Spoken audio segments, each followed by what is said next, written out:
Brazil দলে ফিরছে Casemiro. মিডফিল্ডারের দুর্বলতা কাটাতে ক্যাসিমিরোর ওপর ভরসা রাখছে ব্রাজিল। তাই এই নিয়ে বিস্তারিত জানতে হলে ভিডিওটি না টেনে শেষ পর্যন্ত দেখতে থাকুন। আর আপনি যদি আমাদের চ্যানেলে নতুন হয়ে থাকেন তাহলে এক্ষুনি সাবস্ক্রাইব করে রাখুন। আর ইতিমধ্যে সাবস্ক্রাইব করে থাকলে আপনাকে অসংখ্য ধন্যবাদ। দরিভালের সময় ব্রাজিল দলে মিডফিল্ডারের ওপর গুরুত্ব কম ছিল। তিনি মিডফিল্ডারের উপর খুব গুরুত্ব দিতেন না।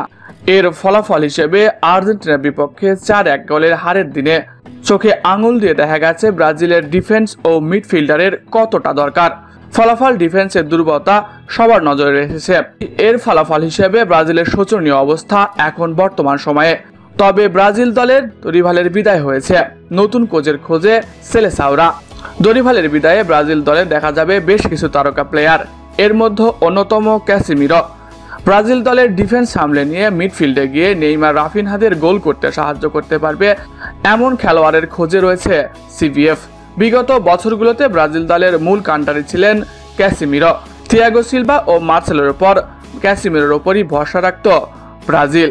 তবে দরিভালের কোচিং আমলে সবচেয়ে অবহেলিত খেলোয়াড়টির নাম ছিল ক্যাসিমিরো। তার বর্তমান দারুণ ফর্ম তাকে আবারও ব্রাজিল দলে ফেরাতে চলেছে। ফলে ডিফেন্সিভ মিডফিল্ডার হিসেবে তার রয়েছে ব্রাজিল দলে 11টি গোল, যা ভিনির থেকেও বেশি। দরিভালের সময় তিনি শুধু অবহেলিত হয়েছে এমন নয়, তিনি ছিলেন দারুণ ফর্মে। তাকে বেশ অবজ্ঞাও করা হয়েছে। ফলে নতুন কোচের অধীনে আবারও ব্রাজিল দলে দেখা যাবে ক্যাসিমিরোকে। ব্রাজিল দলে মিলবে একজন ডিফেন্সিভ মিডফিল্ডারের, আর শূন্যতা মিলবে একজন অলরাউন্ড খেলোয়াড়ের। এছাড়া দলে ফিরতে চলেছে নেইমার জুনিয়র।